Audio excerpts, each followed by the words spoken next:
Hello दोस्तों, तो कैसे आप लोग। उम्मीद करता हूं कि अच्छे होंगे। आज हम लोग एक इंटरेस्टिंग चीज के बारे में पढ़ेंगे जिसका नाम है आरएमएस टाइटैनिक शिप। ये एक तरह का शिप है जो बहुत पहले ही 1912 में ये 1912 में ये शिप चली थी और अपने निश्चित टाइम के बाद ये 5 दिन बाद ही डूब गई। लेकिन ये शिप को बोला जाता था अनसिंकेबल शिप है।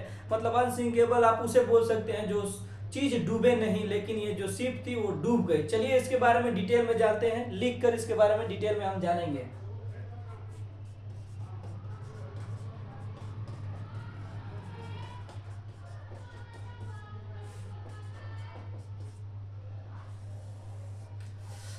RMS Titanic ship. RMS Titanic ship का जो कैप्टन था, जो मेन कैप्टन था, वो कौन था? जे स्मिथ थे। इनको हम बोल सकते हैं एडवर्ड जे स्मिथ भी बोल सकते हैं। एडवर्ड जे स्मिथ इनके जो कैप्टन थे, वो टाइटैनिक आरएमएस के जो मेन कैप्टन थे वो जे स्मिथ एडवर्ड थे। अब चलिए देखते हैं कि जो टाइटैनिक शिप था उसका लेंथ कितना था, उसका हाइट कितना था। इसका लेंथ अगर देखें तो इसका लेंथ था 269 मीटर था और इसका अगर हाइट देखें तो वो था 53 मीटर। मतलब ये इसका मेजरमेंट से आप लोगों को पता लग जा रहा है कि ये काफी मतलब बड़ी थी और लंबी जहाज थी। ठीक है, अब इसके बाद हम लोग देखते हैं कि इसमें कितना पैसा लगा था इस जहाज को बनाने के लिए। इस जहाज को बनाने के लिए कम से कम 7.5 मिलियन पैसा लगा था। नहीं, 7.5 बिलियन पैसा लगा था। 7.5 बिलियन उस टाइम का बहुत ही ज्यादा पैसा हो गया। अगर इस टाइम हम उसको देखें तो ये कम से कम 400 मिलियन होगा। ठीक है, और ये तो रुपीज में नहीं होगा क्योंकि ये ब्रिटिशर्स के थे और अमेरिका के थे, तो नॉर्मली से बात है ये डॉलर में होंगे। तो आप उम्मीद कर सकते हैं कि सोच सकते हैं कि ये कितना पैसा हो गया। उस टाइम का 7.5 बिलियन डॉलर था। अभी अप्रोक्स देखा जाता है तो इतना मतलब मिलियन डॉलर्स उसमें लगे होंगे पैसे। अब देखते हैं ये जो जहाज थी आखिर में डूब क्यों गई, इसका स्पीड क्या था। स्पीड नॉर्मल जहाज का कितना होना चाहिए। जैसे ये तो चल रही थी अटलांटिक ओशन में। अटलांटिक ओशन में ये जा रही थी इंग्लैंड से न्यूयॉर्क। इंग्लैंड से न्यूयॉर्क ये अटलांटिक ओशन में जा रही थी। तो एक जहाज का जो ओशन में चलने का स्पीड होता है लमसम 20 से 25 ही होता है। अगर इतने में चलते हैं तो कोई आपदा आने वाली है, जैसे कोई आइसबर्ग आगे आ गया, तो अगर स्पीड इतना है तो हम उस जहाज को रोक सकते हैं। लेकिन इसका स्पीड था 40 किलोमीटर पर आवर, जो लमसम मान लेते हैं कि बहुत तेज था। और इसका टाइटैनिक का स्पीड इसलिए किए थे लोग कि वो दिखाना चाहते हैं कि मतलब दुनिया को दिखाना चाहते थे कि हमको लोग कम ही समय में एक अच्छा दूरी तय कर ले रहे हैं। इसकी वजह से ये घटना हो गई। इसकी घटना का बहुत सारा मुख्य कारण है। तो पहला ये था कि इसका स्पीड जो था वो काफी ज्यादा था। अब देखिए जो ये टाइटैनिक शिप है और टाइटैनिक शिप है, इसके अगर देखें तो आइसबर्ग एक चीज होता है, मतलब बर्फ होते हैं। तो आइसबर्ग का ये डिटेल में बता देना चाहता हूँ कि एक कंसेप्ट है कि आइसबर्ग समुद्र में उतना छोटा क्यों दिखाई देता है। मान लीजिए आइसबर्ग है ना, तो इसका अगर ये 100% कोई आइसबर्ग है तो उसका जो 10% होता है ना वही ऊपर दिखाई देता है। मान लीजिए एक बड़ा सा आइसबर्ग है तो आप समुद्र में जब देखेंगे कि सतह पे तो वो इतना बड़ा नहीं दिखाई देगा, बस उसका 10% उसका ऊपरी वाला भाग दिखाई देगा। उसका नीचे वाला 90% भाग पानी के नीचे रहता है। इससे जो होती है घटनाएं हो जाती हैं। तो मान लीजिए इसका बस यही 10% ऊपर वाला भाग दिखाई दे रहा था। और टाइटैनिक जो शिप थी मान लीजिए यहाँ पे है, टाइटैनिक शिप यहाँ अपने स्पीड से जा रही है 40 किलोमीटर पर आवर इसके स्पीड से जा रही है। मतलब वो काफी तेज है। वो दुनिया को दिखाना चाहती थी कि मतलब मैं सबसे तेज चल रहा हूँ, एक कम समय में एक अच्छा दूरी तय कर लूंगा। लेकिन ये इतने स्पीड से चल रही थी जहाज। अब इतने स्पीड से चलती हुई जहाज को तुरंत मोड़ना काफी हानिकारक था उस समय।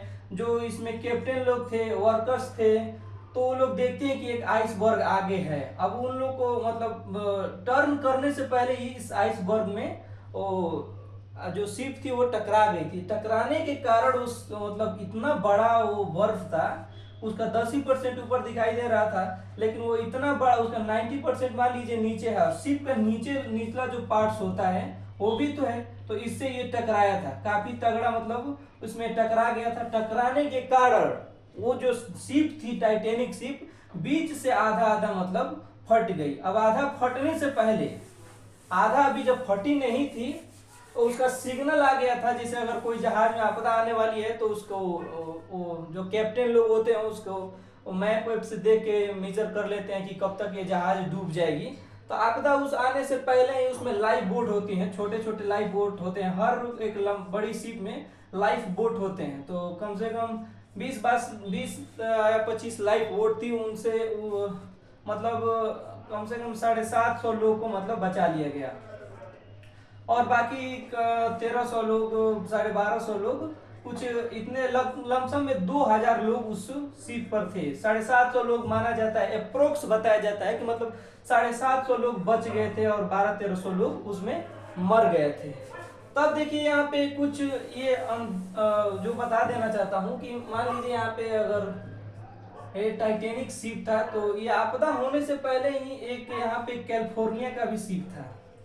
कैलिफोर्निया का भी एक शिप था। उन लोगों को इस बात का आभास हो गया था कि ये जहाज मतलब टकराने वाली है आइसबर्ग से।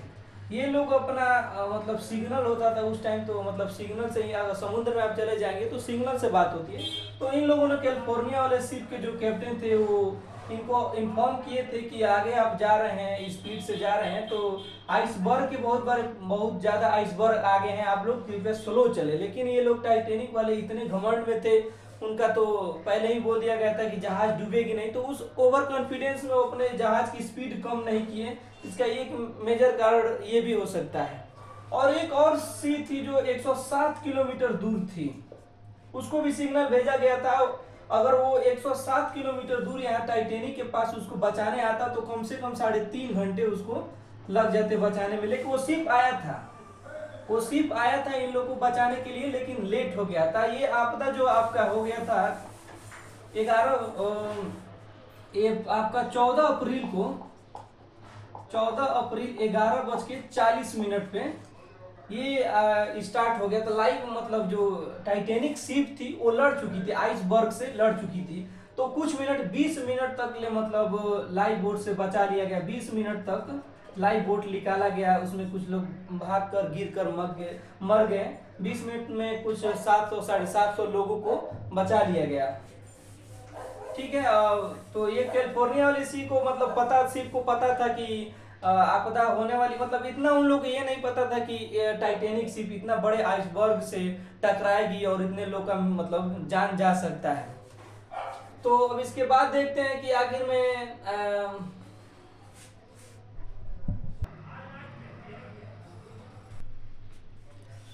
अब देखते हैं कि जो जहाज थी वो 15 अप्रैल 1912 को वो सिंक कर गई, मतलब डूब गई। तो अब दुनिया भर में बहुत सारी बातें हुई। 1912 में अगर आप अपने देश में देखें, अगर हम लोग 1912 में देखते हैं तो हमारे देश में क्या चल रहा था उस टाइम।